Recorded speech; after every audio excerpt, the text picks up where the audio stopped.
जय जय राम कृष्ण हरी, जय जय राम कृष्ण हरी. आज तर तुमची गाडी लय खुश वाट राहिली. खूप खुश असं काही नाही, पण चांगला आहे उलचा मूड आता चांगला आहे. काही नाही, आज गणूभाऊचा फोन आलता मला अजून. म्हणे एक अजून पोरगी आहे म्हणे, नात्यातलीच आहे म्हणे, दूरची उलची, पण दूरची आहे म्हणे. तर पाहत असेल तर पाहून घ्या म्हणे तुम्ही. माय आलेच नाही का जी त्याचा फोन शेवटी नाहीच म्हटलं त्यानं, आहे ना मग त्यानं. आता एवढी चांगली पोरगी, माय गॅरंटीची पोरगी गेली आपल्या हातातून.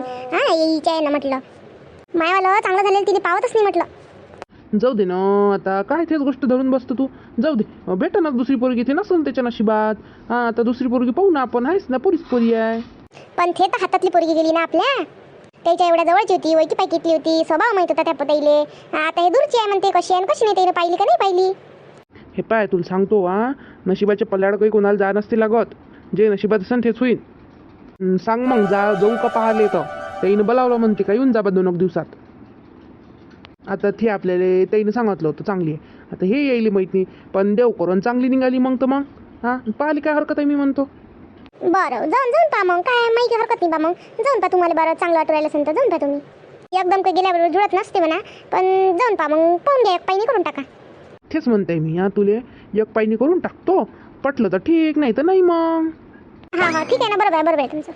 पहा बरं कशी परिस्थिती आहे. इथं म्हणते आपल्या गावातल्या लहान लहान पोरी बापा, 18 वर्षाच्या पोरी, 20 वर्षाच्या पोरं लग्न करू राहिले. आणि एक आपलं पोरं आहे आता. आपल्या पोरासारखे कितीतरी पोरं आहे म्हटलं, जे 30च्या घरात येऊ राहिले, पण लग्न नाही जुडू राहिलं. असे लेकर तसेच राहू राहिले, आणि लहान लहान लेकर लग्न करून घेऊ राहिले. सांगा बरं आता ते सगळीकडे चालू आहे. जे लोक आपल्या मनानं लग्न करू राहिले, जे लेकरं त्याचे लग्न पटपट होऊ राहिले. आणि आता असे सोयरिका जुळवता म्हटला घरून तर टाईमच लागते उलसा. आणि तुला सांगतो, त्या सोयरिकीत कसं असते, फक्त पोरगण पोरगी पाहिलं जाते, ते फक्त दोघालेच माहीत राहते. आणि आता आपण आपल्या पोरायचे लग्न करू राहिलो, आपले लग्न झाले तर कसं पुरं परिवार इकडला तिकडला कसे आहे काय आहे सारं पाहून होऊ राहिलं म्हटलं. तसंच धरलं का दिलं असं आहे काय नाही. सारं पाहतो, मग देतो आपण, सारी विचारपूस करतो. त्याच्यात आणि याच्यात लय फरक राहते. इथं कधी काही झालं, आता एखाद्या पोरीचं काही होते किंवा एखाद्या पोराचं काही असं काही कमी जास्त झालं उलचं, तर मायबापाचं त्याईले आधार राहते. नाही बा, आपल्या आईबाबांना पाहून दिलं आपल्याला, आपल्या आईबाबा आपल्याला आधार देईन बा, समोर जाऊन काही झालं असतं असं राहते. आणि हे स्वतःच्या मतानं करते. इथं काय आहे, पुढं जाऊन मायबापाला नाही म्हणू शकत ना कोणाले काही. आपल्याच हातानं शेवटी स्वतःच्या हातानं स्वतः गोटा पडल्या होते ना ते. ते तर आहेच त्याच्यात. मग मायबापाचा आधार निरात, कोणाचा आधार निरात. कुठची पोरगी म्हणते मग, कोणत्या गावची पोरगी? खाम गावची म्हणे बा, इथंच आहे, जवळपास आहे आपल्या गावाच्या. जवळपासच आहे, तीच चोय म्हणते. असं काय? मग आपल्या पोराला विचारा कधी खाली येतं. सुट्टी असेल ते, नाही तर त्या दिवशी चालली जा मग. विचारा लागत ना पोराले. कुठं गेला तो? कुठं गेला? घरी तर नाही दिसू राहिला मला. वर असेल ना, वरच्या खोलीत काम चालू असेल ना त्याचं आता. 5 वाजता होती त्याचं काम. मग 5 वाजता होती तो मग काय येईन खाली तेव्हा. बरं, विचारून घ्या लागन मग त्याला, आणि त्याच्या सोयीनं जा लागन मग आता. बरं झालं बाप्पा, देवानं नोकरी लावली आपल्या पोराला. नाही तर काय झालं असतो, नाही तर काय आपल्या घरी पाहुणे नसते आले का. आजकाल साऱ्या इकडे तीच परिस्थिती आहे. साऱ्या इकडे आहे, आपल्याच इथं आहे का फक्त? कुठंच लग्न नाही जुळू राहिले पोराचे पोरीचे. जेव्हा ज्याच्या घरी असते त्याला माहीत राहते बरोबर. असं आहे आता. सोयरिकीचं काम मोठं कठीण झालं आहे. आपल्याला पसंत येते ते त्याला पसंत नाही, त्याला पसंत येईल तर आपल्याला पसंत नाही येत. असं आहे ना. अजून आता आजकाल असं झालं आहे, शेतीवाला नाही पाहिजे, सरकारी नोकरीवालाच पोरगा पाहिजे. नाही तर मग काही ना काही जॉब करणाराच पाहिजे, प्रायव्हेट जॉब. नाही तर मग प्रायव्हेट जॉब असला तर मग शेतीच पाहिजे पोराच्या घरी. असं आहे ना. एक असलं तर कोणती भागत नाही ना आजकाल. हा म्हणा, आजकालचा जमानाच तसा आहे. सारेच जण पाहिजे, सोमवारचं पाहिजे ना कोणी पण. आपली पोरगी सुद्धा आपणही पाहिलंच असतं. असं आहे ना.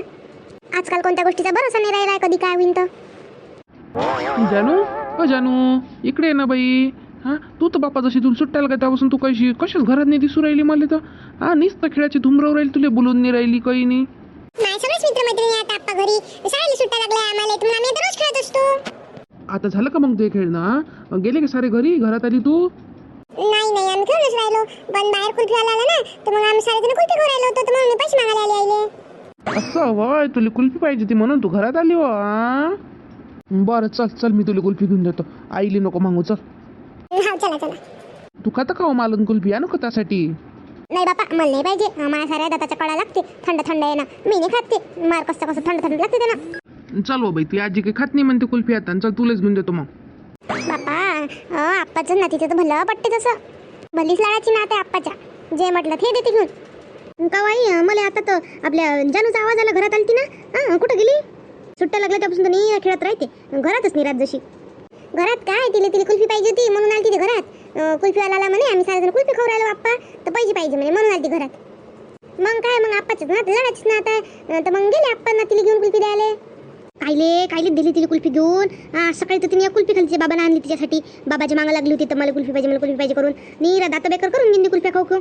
थंड आहे ना, सर्दी होते ना, द्यास ना तिला लागत घेऊन. नाही जाऊ दे, खाऊ दे आता, जाऊ दे. लहान लेकराला पाहिजेच असते, मागतेच लहान लेकरा घेऊन दिसल्यावर. खाऊ दे. नाही खाची काही नाही, पण तिला सर्दी होती ना, मग सहन नाही होत ना कसंच तिला थोडंसं काही थंड गिंड असलं का. ओमकार कुठे गेला वा? काय मी कुठे गेले तर सांगून नाही गेले, लय वेळचे गेले. हा श्री आलता का जेवायला खाली? नाही आज आलेस तर नाही भाऊजी खाली, जेवलेच नाही आज, नाश्ता केला फक्त सकाळी. आला का रे बाबू? तू तर जेवलाही नाही म्हणते, झालाच नाही म्हणते खाली जेवायला. नाही आज जास्त काही काम नव्हतं, लवकर होणार होतं काम, तर म्हणून म्हटलं मग काम करून घेतो बा मग जातो म्हटलं खाली. असं वय काय? वाढू का मग ताट भाऊजी? हा वाडा येतोच मी. ते बाबा विचारले रे तू कधी येता म्हणून खाली. काहून नाही काही काम होतं का बाबाले? ते बाबा म्हणे निरपाळा म्हणे एका पोरीच्या इकडून या बा म्हणून पाहिले, तर मग चलतं का म्हणे पाहिले, कधी रिकामा आहे तर सांगायला लावजो म्हणे त्याला, मग चाललो जो म्हणे पाहिले आपण 2-3 दिवसात या असं म्हटलं म्हणे त्यानं. मग तर तसं तर मी उद्याच आहे वाई, उद्याच मला काही काम नाही आहे, फक्त सकाळचं आहे 1-2 घंटे बस, मग दुपारभर रिकामाच आहे मी.